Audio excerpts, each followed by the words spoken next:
Courage is not the absence of fear. Courage is the ability to act effectively in spite of fear, Donald Trump once said. In my life, I have had to have a lot of courage. Take leaps of faith when all I could feel is fear. I've had 3 brain surgeries in my life. I was born with Dandy Walker malformation, which is the back part of your brain is missing. It controls your movement and your walking and your motor movements.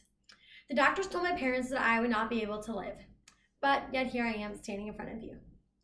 When I was 4, I had my first brain surgery. I had really major headaches where I feel like my brain was going to be squeezed.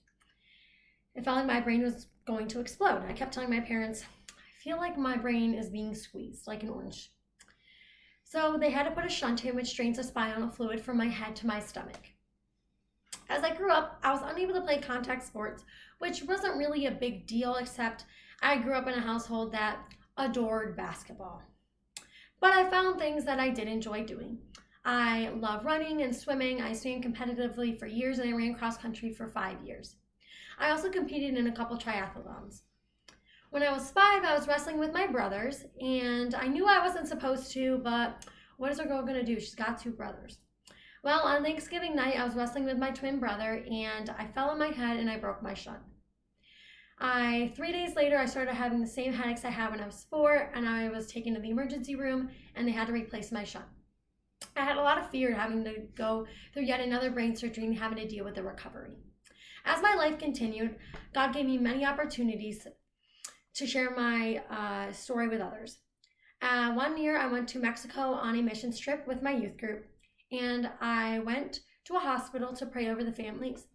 And I went to a mother who was told that her daughter was going to die, and that the only way she was going to survive was through a miracle.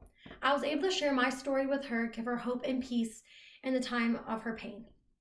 I'm a walking miracle, and I was able to show her that. Then, yet again, I had to have another brain surgery. This time, I was 15 years old, about to end my sophomore year of track, and boom, the catheter in my head was clogged.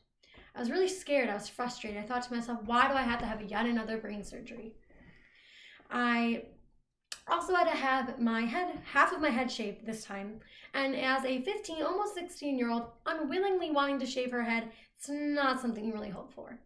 The surgery was really, really painful. I laid on my couch for probably 3 weeks, not being able to move because I was in so much pain. I found strength and courage to make it through. As I conclude this speech, I'm blessed to be here today, able to speak to you in these challenging times of my life. I have had to find courage in the midst of fear. Thank you.